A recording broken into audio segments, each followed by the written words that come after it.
நீங்கள் பார்த்துட்டு இருக்கிறது சினிமினி விஜயபுலா சேனல். இந்த சேனலில் இப்போ என்ன பார்க்க போகிறோம்னு பார்த்தீங்கன்னா, நம்ம லோகேஷ் கனகராஜோட ஃபிலிமோகிராஃபியில் எந்த இன்டர்வல் வந்து அவரோட கெரியர் பெஸ்ட்டாக இருந்திருக்குன்னு சொல்லிட்டு இந்த வீடியோ நம்ம டீட்டெயிலாக டிஸ்கஸ் பண்ணுவோம். அதுக்கு முன்னாடி நீங்கள் இந்த சேனல் புதுசாக வந்து இந்த சேனலை சப்ஸ்கிரைப் பண்ணி பெல் ஐக்கனோட கிளிக் பண்ணி வச்சுக்கோங்க. வாங்க நம்ம வீடியோக்குள்ளே போகலாம்.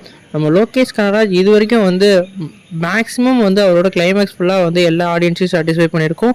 குறிப்பாக இந்த வீடியோவில் நம்ம மல்டி ஸ்டாராக அவர் எடுத்த அந்த 4 படத்தை பார்க்க போகிறோம். அதில் பார்க்க போகிற படம் வந்து கைதி.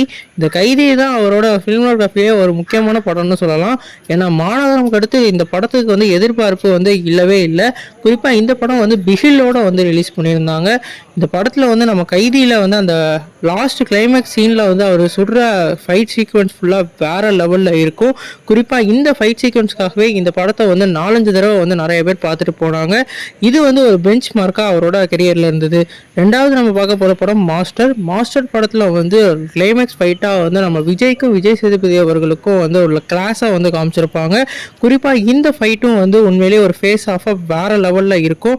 மல்டி ஸ்டாரர் மூவியை வந்து இந்த அளவுக்கு எடுக்க முடியுமான்னு சொல்லிட்டு யாருக்குமே தெரியாத அந்த கெரியரில் இவர் வந்து விஜய் சேதுபதியை வச்சு ஒரு மாசான ஒரு கிளாஸான படத்தை எடுத்திருப்பார்.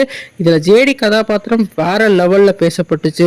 நம்ம 3வது பார்க்க போகிறது வந்து விக்ரம். இந்த படம் வந்து நம்ம லோகேஷ் கனகராஜ் ஃபேன் பாய் சம்பவம்னு சொல்கிற மாதிரி ஒரு வேறு லெவல் ஃபேன் பாய் சம்பவத்தை நம்ம கமல்ஹாசனுக்கு வந்து நம்ம லோகேஷ் கனகராஜ் பண்ணியிருப்பார். குறிப்பாக இதில் வந்து அவர் வந்து சுடுற அந்த சீக்வன்ஸ் ஃபுல்லாக வேறு லெவலில் இருக்கும். குறிப்பாக இவரோட கன் சீக்வன்ஸ் அதே மாதிரி ரோலக்ஸோட என்ட்ரின்னு சொல்லிட்டு இந்த படம் ஃபுல்லாகவே பங்கம் பண்ணி வச்சுருப்பார். இதுக்கடுத்து நம்ம கடைசியாக பார்க்க போகிற படம் தான் லியோ. இந்த லியோலையும் வந்து பார்த்திங்கன்னா மல்டி ஸ்டாரரை எப்படி கையாளணுமோ அந்தளவுக்கு வேறு லெவலில் கையாண்டிருப்பார். இதில் கிளைமேக்ஸ் ஃபைட்டாக நம்மளோட விஜய்க்கும் அர்ஜுனுக்கும் ஆன ஒரு ஃபைட் சீக்வன்ஸை வச்சுருப்பாங்க. அந்த கிளைமேக்ஸில் வந்து நம்மளோட விஜயோட பெர்ஃபார்மன்ஸ் வேறு லெவலில் பண்ணியிருப்பாங்க. குறிப்பாக வந்து அந்த ஃபைட் சீக்வன்ஸை வந்து எல்லாரையும் அடித்து கொள்வது, அவரோட தீ பற்றிக்கிட்டு எறிகிற மாதிரியான சீக்வன்ஸ்லாம் வேறு லெவலில் பண்ணியிருப்பார். இப்போ அடுத்து வந்து நம்மளோட சூப்பர் ஸ்டார் ரஜினிகாந்த் அவர்களோட கூலி படத்தில் வந்து இப்போ வந்து ஒர்க் பண்ணிக்கிட்டு இருக்காரு. இந்த படத்தில் வந்து நம்ம சூப்பர் ஸ்டார் ரஜினிகாந்துக்கு என்ன மாதிரி ரோல் இருக்க போகுது, கிளைமேக்ஸ் எப்படி இருக்க போகுது நம்ம வெயிட் பண்ணி தான் பார்க்கணும். இந்த 4 கிளைமேக்ஸில் எனக்கு ரொம்பவே பிடிச்சது வந்து கைதியோட கிளைமேக்ஸ் தான். ஏன்னா வந்து இவர் வந்து இளம் டேரக்டராக வளம் முறையிலேயே இந்த மாதிரி சம்பவம் பண்ணுறது வந்து வேறு லெவலில் இருக்கும். நீங்கள் உங்களோட ஃபேவரட்டை வந்து கீழே கமெண்ட் பண்ணிடுங்க. உங்களுக்கு முரண்பாடும் ஏற்பட்டிருக்கலாம். ஆனால் எனக்கு ஃபேவரட் வந்து கைதியோடது தான்.